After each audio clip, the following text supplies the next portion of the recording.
पहले जैसे कि कहा जाता था कि पढ़ोगे लिखोगे तो बनोगे नवाब, खेलोगे कूदोगे होगे खराब। ऐसा नहीं, खेलना बहुत मुश्किल कार्य है और उसमें पूरा परिवार साथ में लगा रहता है। सर आज के यूथ के अंदर कंफर्ट जोन सबसे बड़ी कमजोरी हो गई है। सर इसे आप कैसे देखते हैं? और अकेले में खुद से बात करना वो सीखने चाहे। कहीं भी जाके मोबाइल के साथ रहना वो ठीक नहीं है, वो अपने साथ रहे। जी। खुद के साथ कोई भी समय नहीं गुजारता है। एक अच्छे व्यंगकार है, वो कहते हैं भी अपना मोबाइल कभी मिलाओ तो अंग्रेजी आता है। सर आज युवा किसी चीज़ की शुरुआत तो करता है, जी। लेकिन उसे सफलता नहीं मिलती है। अगर हर चीज़ को जहाँ आई पहली बार, जहाँ इंट्रोड्यूस हुई, उसी जगह उसको साफ कर दिया जाए, उसको बच्चे के दिमाग में बिठा दिया जाए, तो निश्चित मानिए कि बच्चा गणित को बहुत ज़्यादा इंजॉय करेगा। गणित से अच्छा कोई विषय नहीं है। साइकिलिंग की शुरुआत हुई कोरोना काल में, जब सारी चीज़ें सब जगह से सारे रास्ते बंद कर दिए थे। तो सर अभी जहाँ तक मुझे ज्ञात है आपकी एज लगभग 60 के आसपास में है। जी जी, सही तो है। सर आप इस उम्र में भी लगभग 25 से 40 किलोमीटर साइकिलिंग करते हैं सर। जी जी। तो इस दौर में आप युवा को क्या मैसेज देना चाहिए?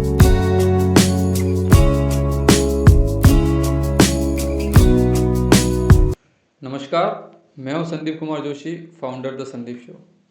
आज हमारे साथ उपस्थित हैं रेस्पेक्टेड राजीव द्विवेदी जी सर, जो मैथ विषय के व्याख्याता हैं। वर्तमान में उनकी पोस्टिंग तलवाड़ा विद्यालय में है। सर से आज हम जानेंगे किस तरीके से एक युवा अपनी लाइफ स्टाइल जीनी चाहिए और स्पोर्ट के साथ, साइकिलिंग के साथ किस तरीके से वह फिट रह सकता है और हेल्दी रह सकता है। सर द संदीप शो में आपका बहुत बहुत स्वागत है सर। बहुत बहुत धन्यवाद सर संदीप जी, आपके शो में आके बहुत अच्छा लग रहा है। जी। सर सबसे पहले हम आपकी लाइफ की जर्नी कैसी रही इसके बारे में हम जानना चाहेंगे सर। लाइफ शुरू हुई एक बहुत ही छोटे से गांव, उदैया हमारा गांव है यहीं पे कलियाकोट के पास, जी। डूंगरपुर डिस्ट्रिक्ट में ही है ये। यहाँ से शुरू होकर हम विस्थापित के रूप में बांसवाड़ा गए हैं और वहाँ से बीएससी की, जयपुर से एमएससी की और व्यवसाय में आ गए। और उसके साथ ही अलग अलग खेलों के साथ जुड़ने का मौका मिलता रहा। क्रिकेट भी खेले, फिर वॉलीबॉल स्टेट लेवल पे खेले, फिर बैडमिंटन रहा जो नेशनल तक खेल लिए। अब साइकिलिंग, कोरोना काल से साइकिलिंग भी जुड़ गई है। साइकिलिंग में कुछ साथी मिले, उससे ट्रैकिंग की ओर भी मुड़ गया हूँ। जी जी। इसलिए जीवन के लग रहा है कि बास्केट में, लोग कहते हैं नई पीढ़ी कहती है कि सब पे टिक होना चाहिए। ऐसा लग रहा है कि धीरे धीरे सारे टिक होते जा रहे हैं। जी। और यूँ भी कह सकते हैं कि पहले तो नींद ना आती थी घर से दूर, अब जिस जगह पे रात पड़ी थक के सो गए। अब सुकून सी ज़िंदगी है, यायावरसी तो है लेकिन फिर भी एक सुकून है कि कुछ पा रहे हैं, जीवन को जी पा रहे हैं। जी जी जी। सर आप एक शिक्षक हैं, जी। तो सर सच्चा शिक्षक कौन होता है? सच्चा शिक्षक तो वही है जो कह के नहीं करके दिखाए। क्योंकि कहना है वो आपका 100% है तो उसमें 10% ही बच्चे तक जा पाता है, लेकिन अगर आप करते हैं तो वो 100% बच्चे पे जाता है। जैसे आप विद्यालय आ रहे हैं, 10 बजे विद्यालय का टाइम है, आप 10 बजे से पहले पहुंच रहे हैं तो बच्चे को आपको कहना ही नहीं है, वो आपको फॉलो करेगा। इसलिए शिक्षक के लिए महत्वपूर्ण ये है कि वो करके दिखाए। जी। जो भी काम है वो कहना इतना महत्वपूर्ण नहीं है। कहना वाला हो सकता है कुछ बच्चे मान लें, लेकिन जो आप कर रहे हैं उसको वो बच्चा निश्चित रूप से 100% फॉलो करता है। आपका जीवन, आपका आचरण, आपका बोलचाल, आप कैसे खड़े हैं, हर चीज़ को बच्चा निश्चित रूप से अच्छी तरह फॉलो करता है। तो बच्चा आपको देख के सीखता है। देख के ही सीखता है, मेरा तो ये मानना है। जी सर। क्योंकि वो उसका जो सीखने का तरीका है वो बहुत ही सूक्ष्म तरीका है। वो आपकी हर छोटी छोटी गतिविधियों को मेजर करता है। जी इसलिए आपको हमेशा अपने आचरण, अपने कर्तव्य, बोलचाल, हर बात में ध्यान रखना चाहिए, क्योंकि आपकी एक नई पीढ़ी आपको पूरी तरह फॉलो करती है। जी। जी सर आप मैथ सब्जेक्ट के टीचर हैं जी। और सर अधिकतर देखा जाता है कि मैथ से बच्चे एक उनमें एक डरावना माहौल बना हुआ है रहता है, तो उसे आसान बनाने का तरीका क्या है सर? मैथ्स का एक फोबिया है, मैं भी मानता हूँ। पर मेरी क्लास में मैं जाता हूँ तो बच्चों से वहाँ का जो वातावरण है उसको कैसे हल्का किया जाए वो पहला प्रयास करता हूँ। क्योंकि मैथ्स से आसान कोई विषय नहीं है। बाकी विषयों में आप हो सकता है कि संविधान की 5 विशेषता लिखनी है ना, आपने 4 लिखी तो नंबर कट सकता है, लेकिन गणित में नंबर पूरे के पूरे ला सकता है। इसको आसान करने का एक ही तरीका है कि जब भी कोई चीज़ पहली बार सामने आए, जैसे लघुत्तम महत्तम छठी में सामने आए, तो उस समय उसका फंडामेंटल एकदम क्लियर हो जाना क्लियर चाहिए। होना चाहिए। वहाँ अगर क्लियर नहीं है तो फिर वो बच्चे के साथ वो गुत्थियाँ बढ़ती चली जाती है। तो बच्चे के साथ गुणनखंड जैसे 8वीं क्लास में आए, जी उससे में उसके साथ में क्लियर होने चाहिए। वो बच्चा नहीं तो उन सब छोटी छोटी चीज़ों को लेके बर्डन लेके आगे जाता है, तो फिर डरने लगता है। डर- अगर हर चीज़ को जहाँ आई पहली बार, चाहे इंट्रोड्यूस हुई, उसी जगह उसको साफ कर दिया जाए, उसको बच्चे के दिमाग में बिठा दिया जाए, तो निश्चित मानिए कि बच्चा गणित को बहुत ज़्यादा इंजॉय करेगा। गणित से अच्छा कोई विषय नहीं है।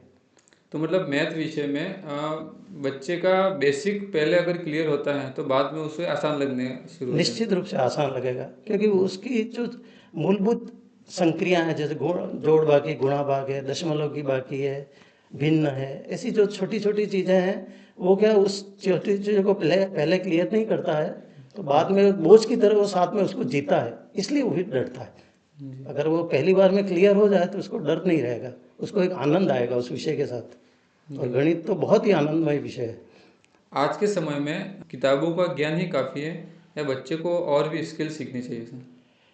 किताबी ज्ञान परीक्षाओं तक अच्छा है, कंपटीशन एग्ज़ाम तक भी अच्छा है, लेकिन अगर कोई स्किल साथ में वो डेवलप करता है तो निश्चित रूप से उसके लिए वो प्लस पॉइंट ही रहेगा। जैसे गर्मियों की छुट्टी आती है तो उस दिनों में वो कंप्यूटर पे कुछ नया कर ले, कुछ नई ट्रैकिंग कर ले, कहीं नई घूमना चले जाए, नई नई जगह देखे। ये भी जीवन में सीखने का ही मोड़ है। जी किताबें सब कुछ नहीं सिखा सकती हैं। जी आप कहीं जिनसे दोस्तों से मिलते हैं उनसे 10 चीज़ें आप नहीं सीख सकते। जी। इसलिए एडिशनल कुछ भी करना है वो निश्चित रूप से आपके जीवन में प्लस ही करेगा, ऐसा मेरा मानना है। तो सर जैसे कि अभी 12th जी क्लास का रिजल्ट आने वाला है जी हाँ और आपका अनुभव साइकिलिंग और स्पोर्ट्स या बैडमिंटन में बहुत रहा है। जी जी अगर कोई युवा उसमें करियर बनाना चाहे तो जी उसके लिए उसे क्या करना चाहिए सर?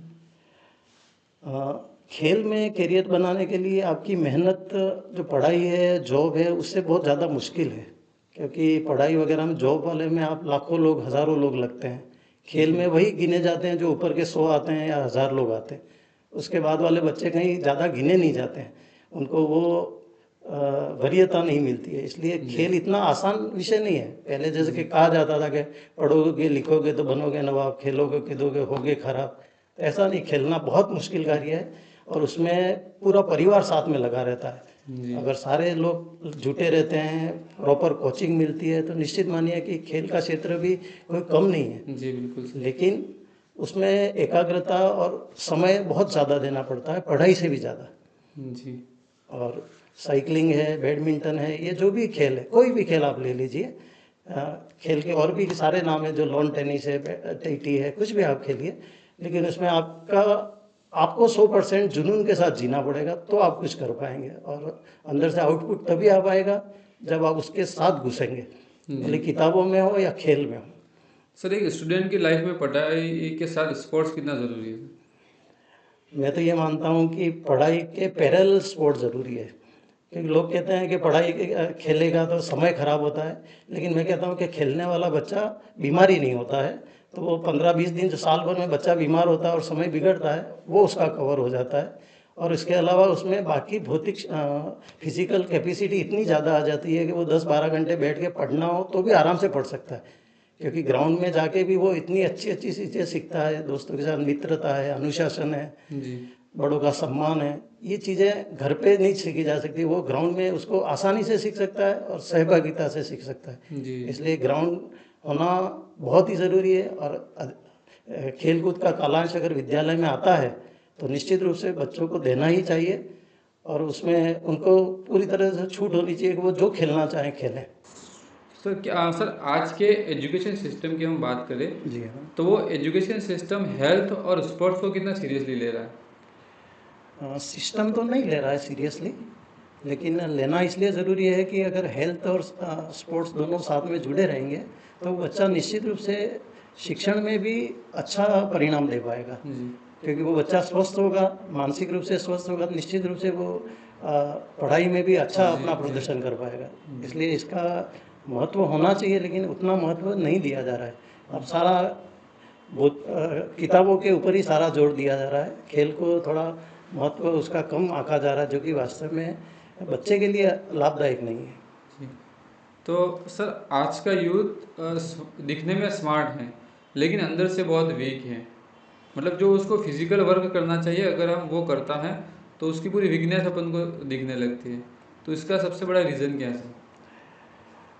आजकल क्या है, युवा वो जिम वगैरह में जहाँ एक बंदिशता वातावरण है, बंधा हुआ वातावरण, वहाँ जाना पसंद करता है। जबकि अगर आपको स्वस्थ रहना है तो खुला वातावरण ज़्यादा अच्छा है, क्योंकि आप वहाँ जा रहे हैं तो 50-100 लोग वहाँ हैं और उनकी सांसें आप ले रहे हैं। वहाँ का वातावरण एक दूषित भी आप थोड़ा मान सकते हैं, थोड़ा बहुत तो। लेकिन कुछ भी नहीं कर रहा है उससे बेहतर है कि वो जिम भी जा रहा है तो बेहतर है। जी लेकिन अगर उसके पास ऑप्शन है तो आउट में जाके कुछ करे, कोई खेल खेले, कुछ नहीं तो रनिंग करे, तो भी उसको ज़्यादा लाभ होगा। इसी कारण वो क्या वहाँ उतना फिट नहीं हो पाता है। जो दिखता अपन को फिट है, बॉडी वगैरह मसल्स अच्छे लगते हैं, लेकिन उनके साथ कभी रनिंग करवा ली जाए या कोई एक्सरसाइज रिगोरस करवा ली जाए थोड़ी मेहनत जी के जी साथ, जी तो भी वो अच्छा करने में सक्षम नहीं हो पाता है। जी। तो सर आज युवाओं की सबसे बड़ी समस्या है डिमोटिवेट। जी। अगर कोई युवा डिमोटिवेट होता है हम्म। तो उसे सबसे पहले क्या करना चाहिए सर? सबसे पहले तो अपने अध्यापक या जिसको वो अपना आदर्श मानता है, उनके साथ वो संवाद जरूर कायम करें। और अकेले में खुद से बात करना वो सीखने चाहे। कहीं भी जाके मोबाइल के साथ रहना वो ठीक नहीं है, वो अपने साथ रहे। जी खुद के साथ कोई भी समय नहीं गुजारता है। एक अच्छे व्यंगकार है, वो कहते भी अपना मोबाइल कभी मिलाओ तो अंग्रेजी आता है। तो इसलिए खुद के साथ कोई भी रहना नहीं चाहता। अभी कोई आदमी होटल में भी जाएगा तो वहाँ जाके पहले टीवी चालू करता है, कमरे में लाइट वाइट चालू करके टीवी चालू करता है। वो चाहता नहीं है कि खुद के साथ रहे। बिल्कुल सर। इसलिए बच्चे के लिए ये अनिवार्य है कि वो अपना समय कुछ न कुछ समय, जो 24 घंटे हैं तो आधा घंटा घंटा खुद के साथ निकालें, अपने ईश्वर का स्मरण करें, उनके साथ बैठे। अपनी बात किसी से नहीं कह पाता तो अपने प्रभु से कहे। ये इसके लिए बहुत ही अच्छी बात रहेगी कि वो किसी को नहीं कह पाता है, सजीव से नहीं कह पाता है, तो निरपेक्ष ईश्वर है उससे उसकी बात करें, संवाद करें, तो जी। निश्चित रूप से अंदर से वो हल्का महसूस करेगा। सर आज के यूथ के अंदर कंफर्ट जोन सबसे बड़ी कमजोरी हो गई है। सर इसे आप कैसे देखते हैं? कंफर्ट जोन तो यूथ क्या कहें, सब व्यक्ति इसमें शामिल हैं, यूथ भी है उसमें शामिल, निश्चित मानता हूँ। कंफर्ट जोन इसलिए नहीं छोड़ना चाहता है कि जहाँ भी कंफर्ट जोन छोड़ता है उसको थोड़ी तकलीफ़ों का सामना करना पड़ता है, और तकलीफ़ों से सामना करने में वो अपने आप को मुंह छुपाना चाहता है।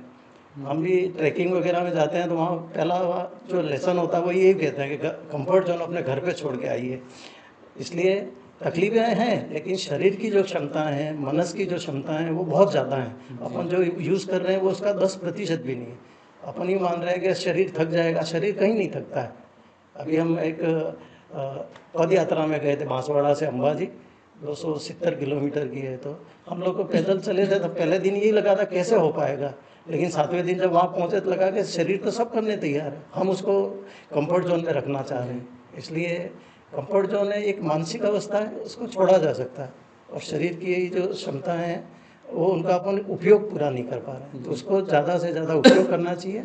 और युवा तो खैर पूरी ऊर्जा से भरा हुआ है, वो अपने आप को अब आईने में निहारे, निश्चित रूप से वो सब कुछ कर सकता है वो जो चाहे।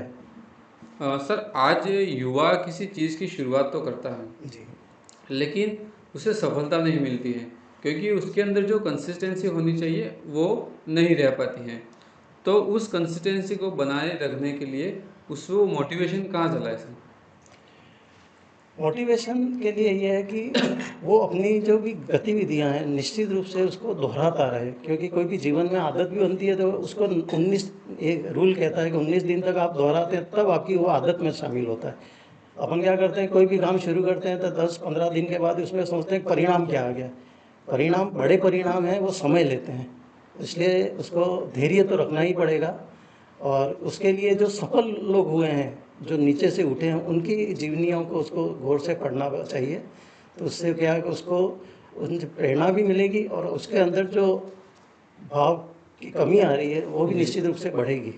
जी। सर आज युवा चाहे या किसी भी व्यक्ति की हम बात जी जी। करें तो वो बाहरी स्मार्टनेस के लिए बहुत सारे प्रयास करता है, लेकिन हमारे माइंड के स्मार्टनेस को बढ़ाने के लिए हमें क्या प्रयास करने चाहिए?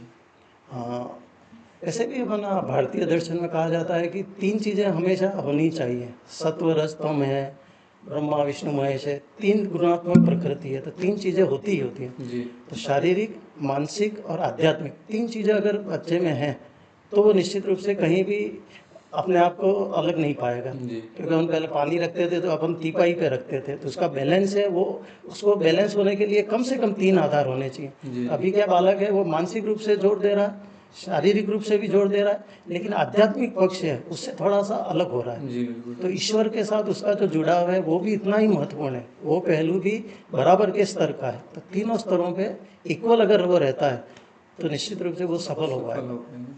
जी जी सर, जैसे कि अभी आपने अगर पहले आपने बताया कि आप साइकिलिंग करते हैं, जी। तो सर आपके जीवन में साइकिलिंग की शुरुआत कैसे हुई सर? साइकिलिंग की शुरुआत हुई कोरोना काल में, जब सारी चीज़ें सब जगह से सारे रास्ते बंद कर दिए थे।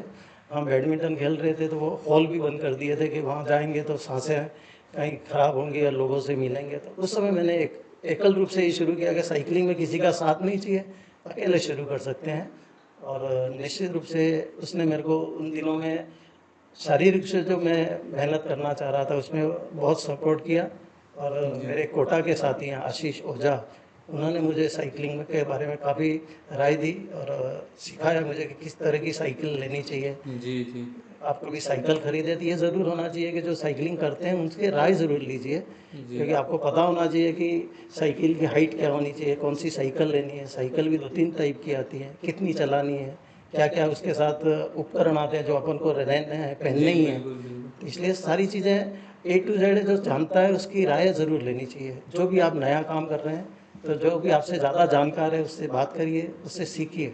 जी तो निश्चित रूप से उस समय से साइकिलिंग शुरू हुई और एक जुनून सा जीवन में पैदा हो गया उसके कारण से। तो सर अभी आप साइकिलिंग कैसे कैसे करते हैं सर अभी? अभी तो मैं बाकी दिनों तो बैडमिंटन खेलता हूँ, लेकिन बुधवार हमारा गणपति हैं, बांसवाड़ा से 25 किलोमीटर आना जाना है, वो करते हैं बुधवार नियमित रूप से। और शनिवार हमारा एक मंदिर है वहाँ वहाँ पे मुंगाना महादेव, ये हनुमान जी का, वहाँ जाते हैं, वो 40 किलोमीटर की दूरी है। और रविवार कभी कभी हम नंदिनी माता जाते हैं जो 50 किलोमीटर की दूरी है। पूर्णिमा है वो रणछोड़ जी मंदिर जाते हैं, मोटा गांव के पास है, जी जी वो 80 किलोमीटर की दूरी है। वो आराम से अपन कर सकते हैं। ये साइकिलिंग में मेरे को ये सबसे अच्छा लगता है कि उसमें सारे शरीर के मसल काम में आते हैं जी और कम मेहनत में ज़्यादा कैलोरी बर्न होती है। जी इसलिए साइकिलिंग सामान्य व्यक्ति के लिए भी बहुत अच्छी चीज़ है। जी। तो सर अभी जहाँ तक मुझे ज्ञात है आपकी एज लगभग 60 के आसपास में है। जी जी, सही तो कह सर आप इस उम्र में भी लगभग 25 से 40 किलोमीटर साइकिलिंग करते हैं सर। जी जी। तो इस दौर में आप युवाओं को क्या मैसेज देना चाहेंगे? युवाओं को तो यही कहना चाहेंगे कि भाई आप जुनून के साथ जो भी काम करें उसको जिए। जी जो भी काम करें, भले आप वॉलीबॉल खेल रहे हैं, फुटबॉल खेल रहे हैं, साइकिलिंग कर रहे हैं, जो भी करें, शरीर की क्षमताएं बहुत ज़्यादा हैं, आप उसको कम नहीं आंकें। और साइकिलिंग में इसलिए उसको ज़्यादा प्रमोट करना चाहता हूँ कि उसमें कम मेहनत में ज़्यादा कैलोरी बर्न होती है और आपको शुद्ध वायु मिलती है। आप नई नई जगह पे जाते हैं, नए नए लोगों से आपसे मिलना होता है। और इसलिए साइकिलिंग है वो आपके थाई मसल वगैरह जो नीचे की बॉडी है, जो जी कम जी में काम, जी। उस पर ज़्यादा उसका जोर रहता है, तो अच्छा रहता है। सर अगर आज कोई युवा साइकिलिंग शुरू करना चाहे तो वो कैसे करेगा? उसमें उसको ये चॉइस देखनी चाहिए कि साइकिलिंग क्या 2-3 टाइप की आती हैं। एक तो रोड साइकिलिंग होती है, केवल जो रोड पे चलती हैं। एक हाइब्रिड साइकिल आती हैं जो रोड रोड के ऊपर भी चलती हैं और ऑफ रोड भी चलती हैं। एक ऑफ रोड की साइकिल आती है। जी तो उसको उसकी रुचि क्या है उस हिसाब से पहले तो साइकिल लानी चाहिए जी जी कि उसकी रुचि क्या है।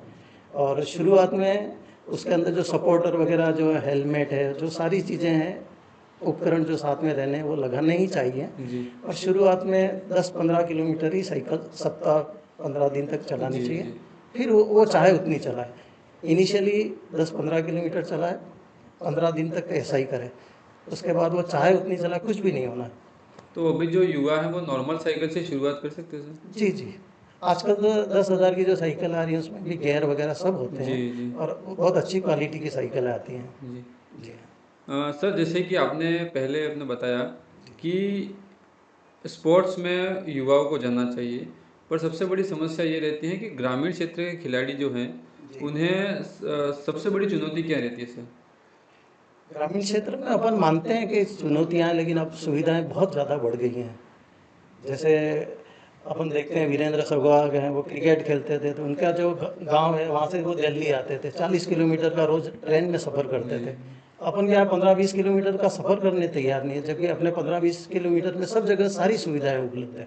अब जिला मुख्यालय पे अच्छी सुविधाएं हो गई हैं, सारी सरकारों ने जो काम किए हैं, तो खेल स्टेडियम बहुत डेवलप हो गए हैं, जी वहाँ कोच भी हैं, खेल की सुविधाएं भी हैं, और अब तो छोटी छोटी जगहों पे भी, कस्बों लेवल पे भी ये सुविधाएं हैं। इसलिए 5-10 किलोमीटर जाना आना पड़े तो आप समय को थोड़ा उसके साथ बिठाएं और तालमेल बिठाएं, और निश्चित रूप से कहाँ जहाँ भी जाएंगे, अगर आप में जुनून है तो वहाँ आपके लोग भी वैसे ही मिलेंगे।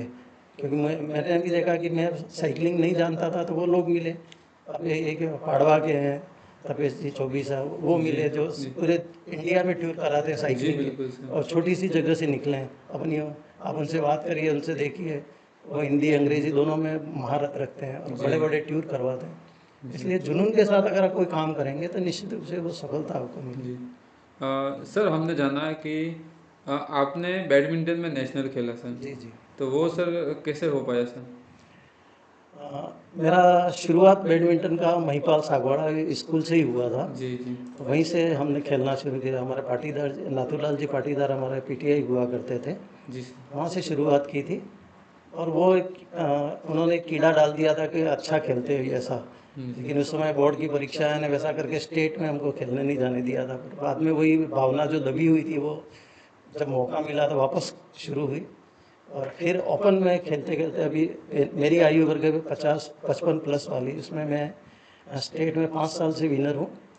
और हमारे सिविल टूर्नामेंट्स होते हैं जो कर्मचारियों के होते हैं ऑल इंडिया के, उसमें गए साल मैं सेमीफाइनल में खेला था, और इस साल मेरी वहाँ गोवा में सेकंड रैंकिंग थी। जी जी जी। सर, जो बच्चे स्पोर्ट्स में करियर बनाना चाहते हैं उन्हें आप क्या संदेश देना चाहेंगे? स्पोर्ट्स मुश्किल है, करियर बनाना है तो निश्चित रूप से कहूँगा कि, लेकिन अगर आप में जुनून है, आप समय की मर्यादाओं को पार करके पूरी तरह से उसके साथ जुटे हुए हैं, तो आप निश्चित मानिए कि आपने जो तय किया है लक्ष्य, उससे आप निश्चित पहुँचेंगे। लेकिन एक मैं ज़रूर कहूँगा कि आप खेलें ना खेलें, 1 घंटा ग्राउंड को ज़रूर दें। उससे क्या है कि आप जीवन में बहुत सारी चीज़ें सीखेंगे जो कहीं और सीखने नहीं मिलेंगी। नहीं मिलेगी। जी। जी सर, एक लाइन में हेल्दी लाइफ का असली मतलब क्या है सर? हेल्दी लाइफ के लिए मैं एक लाइन में यही कहूँगा कि पहाड़ पे आपको मंदिर दिखे तो आप नीचे से दर्शन नहीं करने पड़े, आप ऊपर जाके कर पाएँ, तो आप ये हेल्दी हैं ऐसा आप मान सकते हैं किसी भी उम्र में, जी किसी भी पड़ाव में। सर, युवा कौन? युवा एक मनस्थिति है, आयु उसमें कोई मायने नहीं रखती है। जिस आप जो करना चाहें वो कर पा रहे हैं तब जी आप युवा हैं, जी और जीवन को अपने अपने शर्तों के साथ आप जी रहे हैं तो आप युवा हैं। जी उसी तरह से युवा रहने के लिए एक ही तरीका है कि आप अपने से छोटे लोगों के साथ रहिए, तो उनके साथ रहने से आपको एनर्जी ज़्यादा मिलेगी हमेशा ही। जी सर, जैसे कि आप साइकिलिंग के साथ ट्रैकिंग भी करते हैं, तो सर ट्रैकिंग का अनुभव कैसा रहा सर आपका? मेरे एक उदयपुर में एक होता है पैडल टू जंगल, एक साइकिलिंग का होता है, जंगल में वो लोग करवाते हैं। जी वहाँ मैं गया था 5वें संस्करण में। वहाँ मेरे को फिरोजाबाद की एक टीम मिली थी, वहाँ से मेरे को साथी मिल गए थे, जी मोनार्च उनका नाम था। उन्होंने मेरे को ट्रैकिंग से मेरा परिचय करवाया था। तो हाँ, ट्रैकिंग में फिर उन्होंने मेरी बुकिंग वगैरह भी कर दी इंडिया हाइक से, और कहा कि राजीव जी वहाँ चलना है। तो मैंने कहा, ठीक है। फिर उन्होंने मन में कहा कि आप साइकिलिंग करते हैं इसलिए कर पाएंगे, तो मैंने कहा कि ठीक है देख लेते हैं भाई, वो भी शरीर शारीरिक रूप से स्वस्थ थे इसलिए मानसिक रूप से भी ऐसा लगा जी कर जी पाएंगे। बिल्कुल। लेकिन ट्रैकिंग करना मेरे जीवन का सबसे सुखद पहलू रहा। जी जब कि अपन मनाली ने कुल्लू वगैरह घूमने जाते हैं, जी लेकिन अगर आप ट्रैकिंग किसी भी तरह करें, इंडिया के किसी भी भाग में करें, तो आपको निश्चित में मानूंगा कहूँगा कि ये जो चीज़ आप देख रहे हैं वो उसका 1% भी नहीं है। जो स्वर्ग है वो तो बहुत ऊंचाई पे है, और वहाँ क्या होता है कि 10,000 के फीट की हाइट पे आपका बेस कैंप होता है, उसके बाद 11,000 के हाइट पे फिर कैंप लगते हैं। इसी तरह आप ऊंचाई पे बढ़ते जाते हैं। 12,000 की हाइट के बाद पेड़ पौधे वगैरह नहीं होते हैं, फिर जो फल वगैरह फूल लगते हैं वो भी एकदम जी ज़मीन के ऊपर लगते हैं, जी और एकदम चादर बिछी रहती है ज़मीन पे। वहाँ की जो सुंदरता है, जी ईश्वर को कहाँ कभी पास से देखना हो, आपको महसूस हो कि ईश्वर से मिलना है, तो आप निश्चित रूप से ट्रैकिंग में जाइए। ईश्वर आपको वहाँ दिन में 10-15 बार दिखेंगे। जो यहाँ आप ध्यान लगा के देखने का जो प्रयास करते हैं, और आपको लगता है कि ईश्वर नहीं मिल रहे हैं, वहाँ आप बिना ध्यान लगाए वहाँ बैठेंगे तो भी आपको ईश्वर दिखेंगे। इतनी सुंदरता है, प्रकृति बहुत सहज है, बहुत सुंदर है। तकलीफें हैं, मैं निश्चित कहूँगा ट्रैकिंग इतना आसान नहीं है, लेकिन आप कर सकते हैं। अगर मानसिक रूप से आप स्वस्थ हैं जी तो आप निश्चित रूप से कर सकते हैं, और आपको ट्रैकिंग में जीवन में एक बार तो हर व्यक्ति को जाना ही चाहिए। ये मेरी निजी राय है। जी। जी हाँ। सर, आपकी विगत कुछ दिनों में, आने वाले कुछ दिनों में आपकी सेवानिवृत्ति है, जी जी। तो सर उसके बाद आप क्या प्लान कर रहे हैं सर? इसके बाद मेरे जीवन में वो बास्केट, जैसे युवा वर्ग कहता है कि बास्केट में क्या क्या राइड करना रह गया है, तो मेरे एक तो यूरोपीय टूर है, साइकिलिंग से करना है, एक मेरे वो रह गया है। जी एक ट्रैकिंग में मेरा विदेश में एक ट्रैक करना है जो इंडिया एक्स करवाता है, रशिया में करवाता है, जी वो एक करना है। और इसके बाद बैडमिंटन को एमेच्योर के रूप में खेलना है, जिसमें रैंकिंग वाले खिलाड़ी बाहर अलग अलग टूर्नामेंटों में जाके अलग अलग देशों में खेलते हैं। उस तरह का एक प्लान मैंने कर रखा है, और नए बच्चों को कोचिंग देने का एक विचार है मन में, कि उनको बैडमिंटन की आधारभूत से जो चीज़ें हैं उनको मैं सिखा पाऊँ, जी और इस खेल में मैं जो मेरा ऊपर जो ऋण चढ़ा है उसको मैं थोड़ा सा उतार पाऊँ। सर, अभी अपन जैसे बात चल रही है कि आप ट्रैकिंग में, जी। तो आप अब तक कितनी हाइट तक गए हैं सर ट्रैकिंग में? मैंने अभी 3 ट्रैक किए हैं अभी तक में। पहला तो मेरा था गिदारा बुग्याल था, फिर केदार कंठा किया था, और अभी किया था किन्नर कैलाश। जी तो इसमें ये हाईएस्ट किन्नर कैलाश वाला था, जिसमें 15,000 फीट की ऊंचाई थी, जी और सारे ग्लेशियर वगैरह साफ से वहाँ दिखते हैं। जी और वहाँ ये अनुभव मेरे को पहली बार रहा कि जूतों के नीचे एक स्टील का एक फ्रेम आता है, वो पहनना पड़ता है बर्फ़ के ऊपर चलने के लिए। तो पहली बार मेरे को बर्फ़ के ऊपर चलने का उसमें मौका मिला था। जी और जब हम हाइट पे गए थे, हाईएस्ट ऊंचाई पे गए थे 15,000 फीट की, जी तो वहाँ से वो किन्नर कैलाश के जो दर्शन हो रहे थे, जैसे साक्षात शिव वहाँ विराजमान हो वैसे दर्शन थे। और वहाँ से फिर वापस जब नीचे उतरे थे तो वो क्लाइंबिंग, बर्फ़ की पूरी दीवार थी, उसके साथ क्लाइंब करके उतरे नीचे उतरे थे, और बर्फ़ के ऊपर कम से कम 5-6 किलोमीटर चलना हुआ था। तब ये अनुभव हुआ था कि भाई बर्फ़ देखने में जितनी सुंदर है, लेकिन उसके साथ अपन जब रहते हैं तब जो तकलीफ़ें आती हैं वो इतना आसान कार्य नहीं होता है। अपन को लगता है कि लोग कैसे कर रहे हैं, लेकिन फिर मैं कहूँगा कि शारीरिक सुविधा स्वास्थ्य से अच्छा है कि मानसिक रूप से अगर आप मजबूत हैं तो सारे कार्य आप कर सकते हैं। जी और ऐसे ट्रैकिंग में क्या फैमिली के साथ भी किए जा सकते हैं। जी ऐसे आसान से ट्रैक भी होते हैं। ट्रैकिंग में 3-4 लेवल होते हैं। इजी लेवल होता है, मॉडरेट होता है, डिफ़िकल्ट होता है, फिर एक्सपर्ट लेवल होता है। तो आप जिस लेवल पे जाना चाहें, पर मेरे को ये लगता है कि युवा हैं वो सारे डिफ़िकल्ट लेवल आराम से कर सकते हैं। जी हाँ, और थोड़े 2-4 ट्रैक अगर डिफ़िकल्ट लेवल के कर लें तो वो एक्सपर्ट लेवल के भी कर सकते हैं। जी बिल्कुल। जी सर, अपना जो संदीप शो है, जी। वो समाज में या अपने वागड़ क्षेत्र में एक प्रेरणा देने का हम कार्य कर रहे हैं। तो ये जो वीडियो देख रहे हैं उनको आप एक बार बोले कि इस चैनल को सब्सक्राइब करें सर। निश्चित रूप से संदीप जी एक बहुत छोटे से गांव से इस शो को मैनेज कर रहे हैं, और इस शो को उनकी जो टीम है साथ में, वो भी एक बहुत पूरे परिश्रम के साथ लगी रहती है। और ये लोग अलग अलग जो समाज की अलग अलग व्यक्तित्व है उनके साथ आपका साक्षात्कार करवाते हैं। तो इनके लिए मैं ये आपसे सबसे ये रिक्वेस्ट करना चाहता हूँ और निवेदन करना चाहता हूँ कि आप इस शो को सब्सक्राइब करें, देखें, और इसमें सीखने की बहुत सारी जो बातें हैं उसको आप अनुकरण करें। धन्यवाद। सर, आप भी हमारे शो में पधारे सर, उसके लिए बहुत बहुत धन्यवाद सर। धन्यवाद संदीप जी, बहुत आनंद रहा।